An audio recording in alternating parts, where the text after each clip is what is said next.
Everyone, welcome to my channel. आज हम discuss करेंगे vector spaces and subspaces, जो आपका लीनियर अलजेब्रा का मैथ्स है सेमेस्टर 6। उसका पहले हम इंट्रोडक्शन डिस्कस करेंगे। इंट्रोडक्शन में आपको बताया गया है कि students are already familiar with algebraic structure such as groups, rings and fields that involve only internal binary operation. आप पहले पढ़ चुके हो ग्रुप्स एंड रिंग्स में, आप पहले पढ़ चुके हो, जो 5th सेम के अंदर आता है आपका, कि अलजेब्रिक स्ट्रक्चर क्या होता है। अलजेब्रिक स्ट्रक्चर सच एज, जिसके अंदर आपने ग्रुप्स पढ़ा था, रिंग्स पढ़ा था एंड फील्ड्स पढ़ा था, ठीक है। उसमें केवल आपके बाइनरी ऑपरेशन जो थे वो आपके इंटरनल बाइनरी ऑपरेशन थे, ठीक है। But in this chapter we shall study a new algebraic structure called vector space that involve internal as well as external binary operation। लेकिन इस चैप्टर के अंदर आप एक न्यू algebraic स्ट्रक्चर पढ़ोगे जिसको हम वेक्टर स्पेस कहते हैं, और इसके अंदर आपका जो बाइनरी ऑपरेशन होंगे वो आपके इंटरनल एंड एक्सटर्नल, दोनों के दोनों internal and external binary operation होंगे, विच आर डिफाइंड बिलो, ठीक है। We shall also study subspace of vector spaces। जैसे ये चैप्टर ही आपका वेक्टर स्पेस एंड सबस्पेसेस के ऊपर है, तो इसमें हम थोड़ा सा डिस्कस कर लेते हैं कि अलजेब्रिक स्ट्रक्चर क्या होता है, ग्रुप्स क्या होता है, रिंग्स क्या होता है, थोड़ा थोड़ा डिस्कस कर लेते हैं इनको, और आपका बाइनरी ऑपरेशंस क्या होता है। ये आपका ग्रुप एंड सब ग्रुप है जिसके अंदर आपको बाइनरी ऑपरेशन की डेफिनेशन दी गई थी। बाइनरी ऑपरेशन क्या होता है? An operation which combines two element of a set, जिसमें आपके पास एक सेट होता है और उस सेट के हम दो एलिमेंट्स को कंबाइन करते हैं टू गिव अनदर एलिमेंट, दूसरे एलिमेंट को देने के लिए कि हमें दूसरा एलिमेंट मिल जाए ऑफ द सेम सेट। मतलब आपको एक सेट गिवन होगा कि मेरे पास ए सेट है और उस सेट के अंदर आपको एलिमेंट्स गिवन होंगे 2, 3, 4, कोई भी कितने एलिमेंट्स आपके हो सकते हैं उसके अंदर, और कोई भी दो एलिमेंट को जब आप कंबाइन करोगे ना, जब आप इनको ऐड करोगे, मल्टीप्लाई करोगे, ठीक है, सब्ट्रैक्ट करोगे, तो आपको एक और दूसरा एलिमेंट मिलेगा और इसी सेट के अंदर से मिलेगा आपको दूसरा एलिमेंट, ठीक है। तो उसको हम क्या बोलते हैं कि वो बाइनरी ऑपरेशन है या बाइनरी कंपोजिशन भी बोलते हैं। If we operate any two elements, अगर हम दो एलिमेंट्स पे ऑपरेशन लगाते हैं a b of G under star, यानी कि बाइनरी ऑपरेशन आपका, then the resulting element a star b is also in G, कि अगर दो एलिमेंट है, दो एलिमेंट के ऊपर हम कोई भी ऑपरेशन लगाते हैं तो जो ए प्लस बी है, सपोज करो ए प्लस बी है, इस पे ऑपरेशन लगाया जा रहा है आपका एडिशन का या मल्टीप्लिकेशन का, तो उसके अंदर जो एक नया एलिमेंट आपका बन के आएगा ना, वो भी एलिमेंट आपका जी सेट के अंदर होगा, ठीक है। So a binary operation is a rule which assigned to any two elements of a set to have a unique third element in the set। So binary operation का हम यूज़ करते हैं एक सेट के अंदर दो एलिमेंट में operation operate करते हैं कि हमें कोई एक थर्ड एलिमेंट मिल जाए, थर्ड एलिमेंट मिल जाए और उसी सेट के अंदर से मिल जाए। Generally it is denoted by the symbol, हम स्टार के सिंबल से बाइनरी ऑपरेशन को डिनोट करते हैं। A star b will be read, इसको हम कैसे पढ़ेंगे? ए ऑपरेशन बी, कि ए पे कोई भी ऑपरेशन लगाया जा रहा है, वो एडिशन, मल्टीप्लिकेशन, सब्ट्रैक्शन कुछ भी हो सकता है। ये बाइनरी ऑपरेशन के कुछ एग्जाम्पल गिवन है।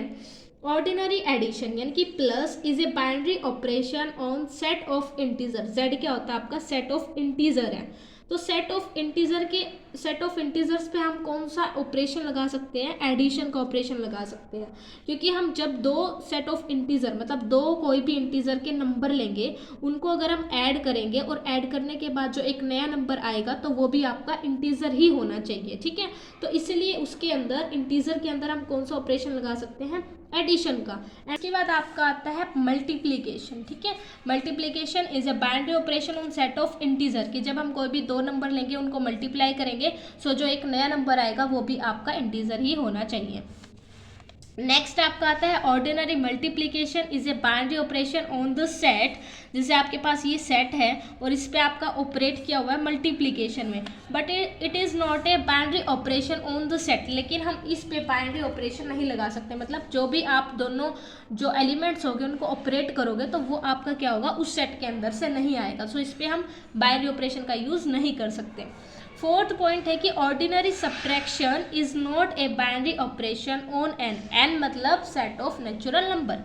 नेचुरल नंबर पे हम माइनस, मतलब बाइनरी ऑपरेशन में माइनस को, सब्ट्रैक्ट को हम नहीं कर सकते। क्यों? It is due to the fact that the difference of two natural number, क्योंकि जब हम सब्ट्रैक्ट करेंगे कोई भी दो नंबर्स को, जैसे इसमें एग्जाम्पल दिया हुआ है 2 माइनस 3 को जब हम सब्ट्रैक्ट करेंगे तो आपके पास क्या आएगा, -1 आ जाएगा, जो कि -1 आपका इंटीजर है और आपका क्या होना चाहिए, नेचुरल नंबर होना चाहिए।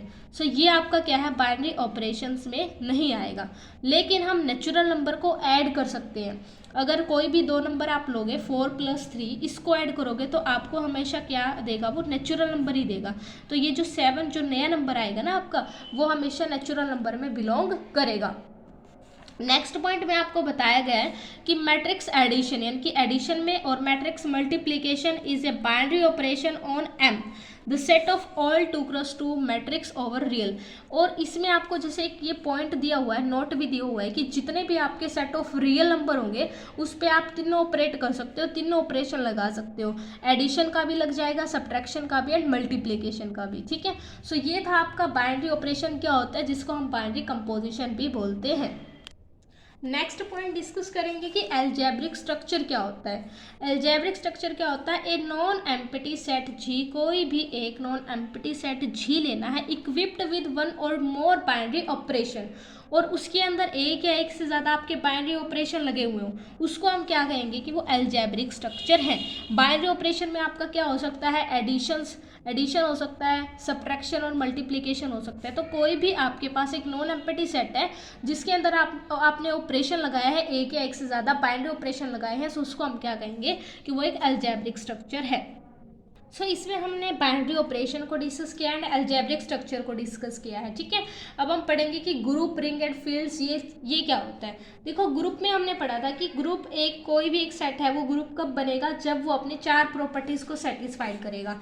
वो 4 प्रॉपर्टीज़ कौन कौन सी होती है, ए नॉन एम्प्टी सेट जी है along with A binary operation, उसको हम ग्रुप कब कहेंगे, जब ये चारों प्रॉपर्टीज़ को सेटिस्फाइड करेगा।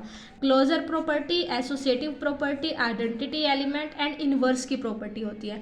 एक प्रॉपर्टी और होती है जिसको हम बोलते हैं कि वो एक कम्यूटेटिव प्रॉपर्टीज़ होती है, ठीक है, जो आपकी क्या होती है, a star b is equal to b star, a के इक्वल होता है फॉर ऑल ए और बी बिलोंग्स टू जी, ठीक है। और अगर वो कम्यूटेटिव प्रॉपर्टी होती है तो हम कंप्लीट को क्या बोलते हैं कि वो एक अबेलियन ग्रुप है, ठीक है।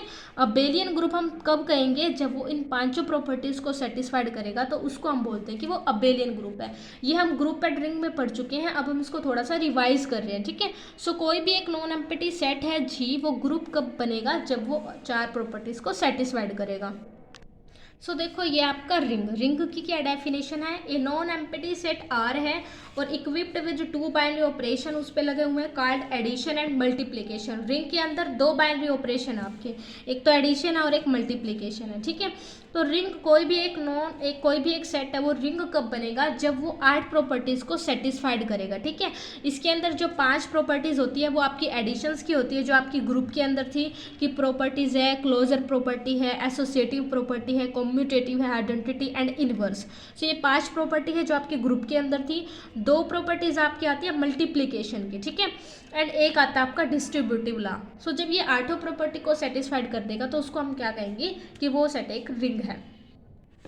और कोई भी सेट फील्ड कब बनेगा, देखो फील्ड की क्या डेफिनेशन है, let F be a non empty set with at least 2 element, उसके अंदर कोई ना एटलीस्ट मतलब कम से कम 2 एलिमेंट्स आपके होने चाहिए, and equipped with 2 binary operation, और 2 बाइनरी ऑपरेशन लगेंगे, जो आपके रिंग में 2 बाइनरी ऑपरेशन लगेंगे ना, लगे थे वही आपके ऑपरेशन लगेंगे, एडिशन एंड मल्टीप्लिकेशन, ठीक है। सो ये कितनी प्रॉपर्टीज़ को सेटिस्फाइड करेगा, 5 प्रॉपर्टीज़ की एडिशन की होगी, 5 प्रॉपर्टीज़ इसकी मल्टीप्लिकेशन की होगी, और एक प्रॉपर्टीज़ होगी इसकी डिस्ट्रीब्यूटिव लॉ, यानी कि टोटल 11 जो प्रॉपर्टीज़ होगी, अगर वो सेटिस्फाइड करेगा सो वो सेट आपका क्या हो जाएगा, फील्ड हो जाएगा। जो जैसे क्लोजर लॉ है, ठीक है, ये आपके क्या है, एडिशन की कुछ प्रॉपर्टीज़ है, क्लोजर है, एसोसिएटिव है, आइडेंटिटी है, इनवर्स एंड कम्यूटेटिव लॉ है। मल्टीप्लिकेशन की भी सेम ऐसी ही आपकी क्लोजर है, कम्यूटेटिव है, एसोसिएटिव है, ठीक है, इसमें आइडेंटिटी है, इनवर्स है, और एक प्रॉपर्टी हो जाएगी आपकी डिस्ट्रीब्यूटिव लॉ, ठीक है। ग्रुप में आपने पढ़ा कि ये 4 प्रॉपर्टीज़ को सेटिस्फाइड करेगा, रिंग में आपने पढ़ा कि 8 प्रॉपर्टीज़ को सेटिस्फाइड करेगा, एंड फील्ड क्या करेगा, 11 प्रॉपर्टीज़ को सेटिस्फाइड करेगा। एल्जेब्रिक स्ट्रक्चर आपने पढ़ा, एल्जेब्रिक स्ट्रक्चर जिसपे कोई ना कोई बाइनरी ऑपरेट हो, ठीक है, कोई भी एलिमेंट्स हो उस पर बाइनरी ऑपरेशन लगे हो, उसको हम क्या कहते हैं कि वो एल्जेब्रिक स्ट्रक्चर है। बाइनरी ऑपरेशन क्या होते हैं, जिसमें आपके सेट के कोई भी दो एलिमेंट्स है वो एक न्यू एलिमेंट बनाते हैं जो उसी सेट के अंदर से होता है, और वो बाइनरी ऑपरेशन आपके एडिशन हो सकते हैं, मल्टीप्लीकेशन हो सकते हैं, सब्ट्रैक्शन हो सकते हैं, ठीक है। नेक्स्ट वीडियो में हम पढ़ेंगे कि इंटरनल बाइनरी ऑपरेशन क्या होता है एंड एक्सटर्नल बाइनरी ऑपरेशन क्या होता है। सो थैंक यू एवरीवन, मिलते हैं नेक्स्ट वीडियो में। Keep watching and keep learning.